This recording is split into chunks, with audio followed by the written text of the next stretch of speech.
Oi pessoal, eu sou o professor Bruno Amorim, estou aqui de novo dentro da nossa sessão Leis de Newton para os Sagazes para resolver uma bela questão que já caiu no Instituto Militar de Engenharia.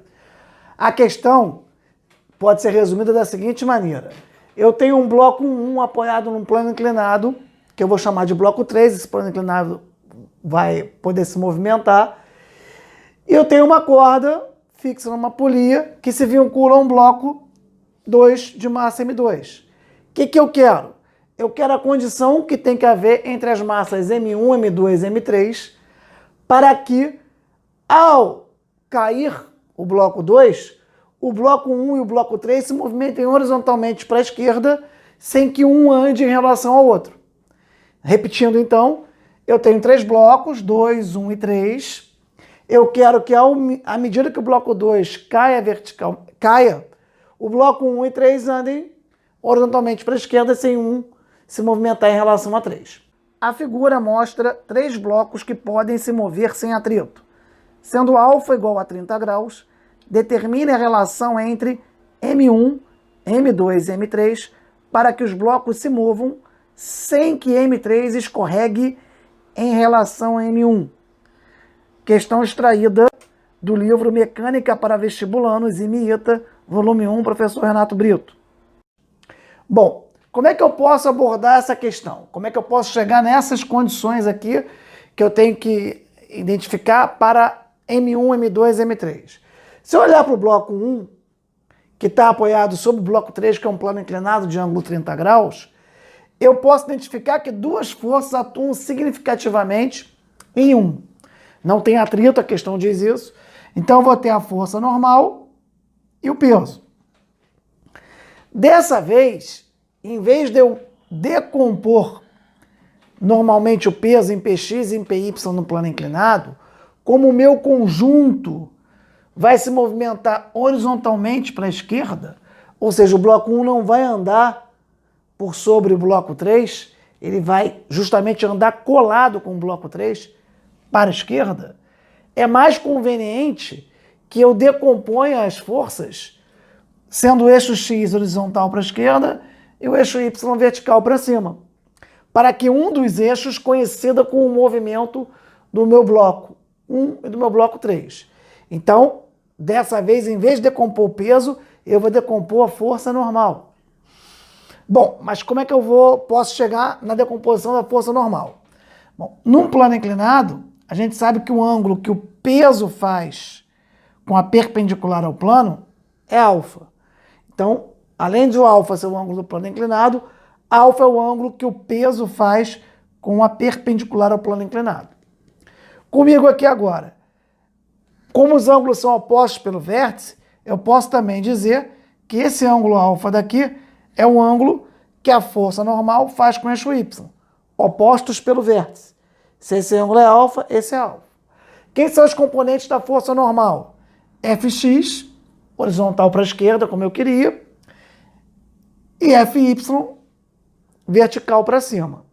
Se eu olhar esse meu triângulo aqui, retângulo, eu sei que a componente Fnx, que está oposto ao ângulo, é a componente seno. Então, Fnx é Fn seno α. Por outro lado, Fny é a componente com o ângulo, a componente cosseno. Então, Fny é Fn cosseno α. Como eu sei que o bloco 1 vai ter aceleração para a esquerda, eu estou supondo que a aceleração é A, e nota que a aceleração A para a esquerda do 1 é a mesma que do 3 e é a mesma que do 2, só que o 2 é vertical para baixo. Então, eu vou botar aqui Fn seno α, que é a componente da força no eixo X, para a esquerda, é igual a massa vezes a aceleração. Por outro lado, eu sei que no eixo Y, a somatória das forças tem que ser 0. Ou seja, Fny tem que cancelar com o peso. Vou botar aqui P1.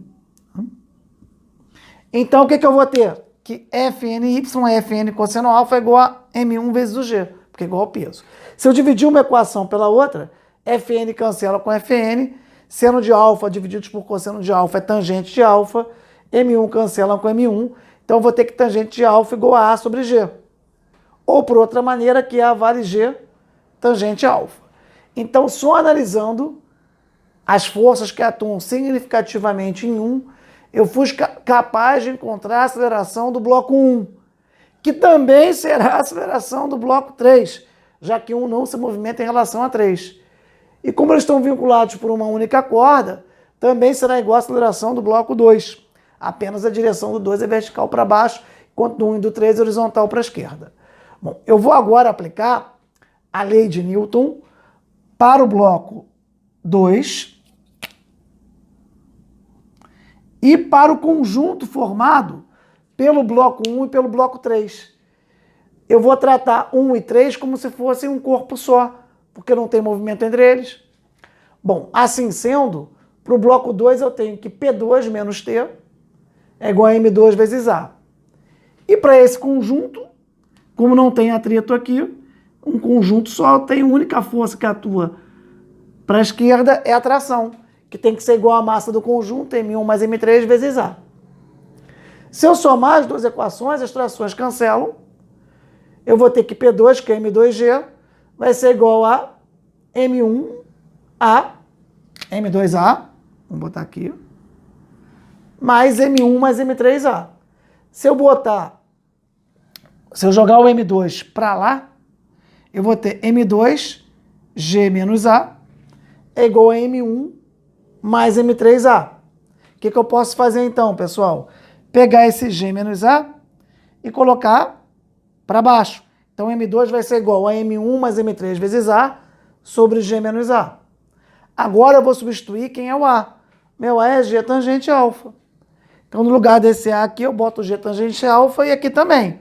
Só que como aqui eu vou ter G menos G tangente alfa, eu posso colocar o G em evidência e vai ficar aqui dentro 1 menos tangente alfa. Repetindo, se eu boto no lugar do A G tangente alfa, fica G menos G tangente alfa.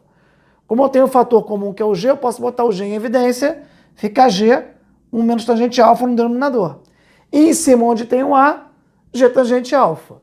Assim eu posso cortar o G com o G e vou obter, avançando, que M2 é igual a M1 mais M3, que multiplica tangente de alfa sobre 1 menos tangente de alfa. Então eu consegui encontrar a massa M2 em função das massas M1 e M3 e do ângulo alfa. Se eu usar agora que o ângulo é 30 graus e fizer as contas, o que eu encontro aqui? Tangente de alfa raiz de 3 sobre 3. Quero fazer essa conta aqui para dar a resposta final. Vai ficar raiz de 3 sobre 3 sobre 1 menos raiz de 3 sobre 3. Tirei MC aqui, vai ficar 3 terços. Então, 3 menos raiz de 3 sobre 3. Multiplico pelo... Posso cancelar esse 3 aqui com esse 3. Os dois denominadores. Isso vai dar raiz de 3 sobre 3 menos raiz de 3. Uso o produto notável. A menos B vezes A mais B ao quadrado menos B ao quadrado. Então, multiplico em cima e embaixo por 3 mais raiz de 3. Então, fica raiz de 3 que multiplica 3 mais raiz de 3. E aqui, 3 menos raiz de 3 vezes 3 mais raiz de 3 é o primeiro ao quadrado, 3 ao quadrado é 9, menos o segundo ao quadrado, que é 3. Então, eu vou ter aqui raiz de 3 vezes 3, 3 raiz de 3, mais raiz de 3 vezes raiz de 3, que dá 3, sobre 9 menos 3, 6. Se eu dividir tudo por 3, vai ficar raiz de 3 mais 1 sobre 2. Então, essa expressão daqui, ó, tangente de alfa sobre 1 menos tangente de alfa, para o caso do ângulo ser 30 graus, a tangente de alfa é raiz de 3 sobre 3, vai dar raiz de 3 mais 1 sobre 2. Então, eu posso dizer que M2, em função de M1 e M3, vai ser M2 igual a M1 mais M3, que multiplica raiz de 3 mais 1 sobre 2. Se vocês encontrarem essa resolução, né, como está disponível em outras fontes, na internet, eu observei que eles, em vez de escrever M2 em função de M1 mais M3, eles apresentam dessa forma aqui, ó. Então, vou apresentar para vocês poderem ter as duas para comparar. Aqui, quando eu tenho que somar as duas equações, a outra proposta de solução, ela junta M2 mais M1 mais M3 vezes o A. Então, fica M2G igual a M1 mais M2 mais M3 vezes o A, que é G tangente alfa.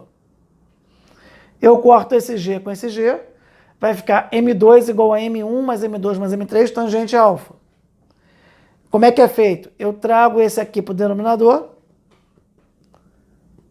e separo o ângulo tangente alfa. Então fica M1 mais M2 mais M3 sobre M2 igual, trago tangente alfa para baixo, 1 sobre tangente alfa. Então M1 mais M2 mais M3 sobre M2 vai dar 1 sobre tangente alfa, como nesse caso tangente alfa é raiz de 3 sobre 3, que é tangente de 30, 1 sobre raiz de 3 sobre 3 vai dar raiz de 3. Então em algumas fontes vocês vão encontrar como resposta essa expressão, M1 mais M2 mais M3 sobre M2 igual a raiz de 3. Se vocês mexerem aqui e isolarem M2, vocês encontram esse resultado daqui. Aí depende um pouco de como a questão quer que você escreva. A pergunta aqui foi aberta. Qual a relação entre M1, M2 e M3 para que aconteça esse movimento aqui que a questão pede? A questão poderia, por outro lado, dizer eu quero que você expresse M2, e tem até um nexo, né? Porque M2 é o bloco que está caindo em função da massa dos dois blocos que estão aqui em cima. Aí, nesse caso, você colocaria que M2 é igual a M1 mais M3, que multiplica raiz de 3 mais 1 sobre 2, se usar o fato do ângulo C30, ou se for literal, você deixa tangente alfa sobre 1 menos tangente alfa. Essa é uma questão muito bonita do IME, também tem no livro do professor Renato Brito, questão 86, Mecânica para Vestibulanos, um excelente livro, é um excelente autor, e espero que vocês tenham compreendido. Se gostaram, curtam, compartilhem, deem a dica para os colegas de vocês. Um forte abraço a todos e até a próxima oportunidade.